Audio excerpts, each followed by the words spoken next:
келіп сізге діндегі правасын качать ететін әйелдің мүлдем қажет жоқ.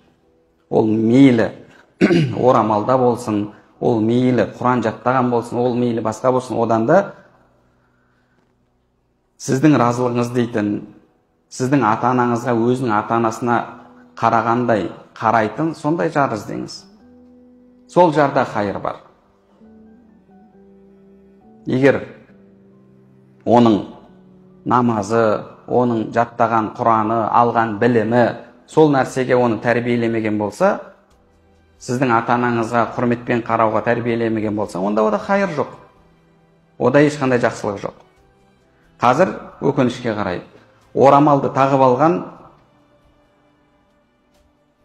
енді мүмкін артық болар бұл әңгіме, орамалды шайтандар деуге болады. Сондайлар көбейіп кетті өкінішке қарай. Орамалды тағып алған, бірақ тойларда секіріп билеп жүр. Орамалды тағып алған қанша отбасыларды бұзып жүр. Неше түрлі өздерінің курстарымен, марафондарымен, басқаларымен әйелдерге үйретіп жатқан.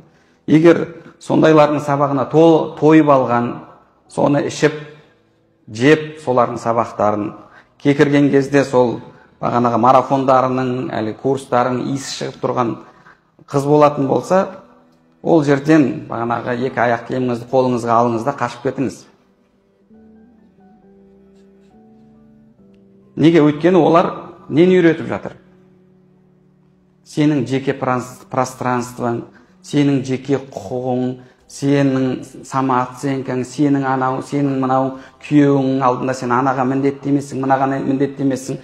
Қарасаң, бағанағы бірнеше байға тиіп ажырасқан, немесе мүлдем байға тимеген әйелдер қазір біздің әпке қарындастарымызға қалай бақытты ел болуды, қалай бақытты өмір сүруді үйретіп жатыр өкінішке қарай. Солардың сабақтарының нәтижесінде қанша отбасылар ажырасып жатыр. Жұртқа сабақ береді, жұртқа имандылықты үйретеді, бірақ күйеуінің рұқсатынсыз, мысалы, сапарлатып жүр. Тіпті өкінішке қарай қазір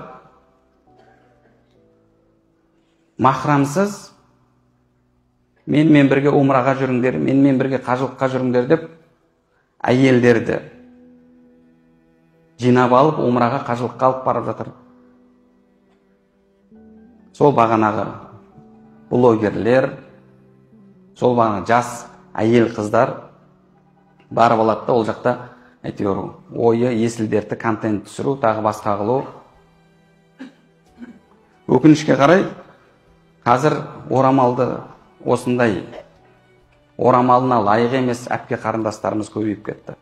Соларды қанша отбасылардағы әйелдер тыңдап жатыр.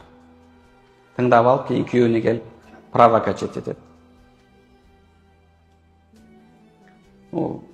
Шариғатта міндетті емес деген мәселе, ол бөлек мәселе. Бірақ біз Орта Азия халқы, біздің өзіміздің қалыптасқан менталитетіміз бар, түсінігіміз бар, салт дәстүріміз бар. Мүмкін басқа халықтарда ата-анасын қартайған жеке қалдырып, өздері жеке өмір сүре беретін шығар. Бізде ол ата-анаға опасыздық болып табылады, ата-анаға құрметсіздік болып табылады. Сол үшін де сондай нәрселерді үйретіп жатқан, соны үйреніп алған, сізге сондай әңгіме қозғайтын әйел болса, ол әйелмен бас қосудың, шаңырақ көтерудің қажет жоқ. Орамалдамы, онда ол сол орамалына лайық болу керек. Ол Алла тағала үйреткен, исламды үйрететін әйел болу керек.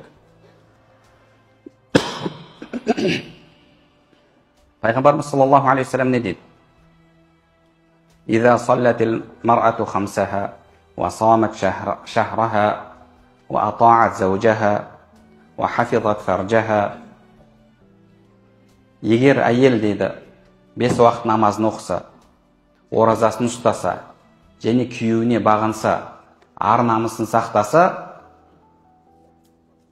қила лаха, оған айтылады дейді, удхулил жанната мин айи бабин мин абуабил жаннати ши'ти. Қалаған есігінен жаннатқа кір деп айтылады дейді. Міне бұл жерде күйеуіне бағыну айтылып жатыр. Өзінің правасын качать ету емес.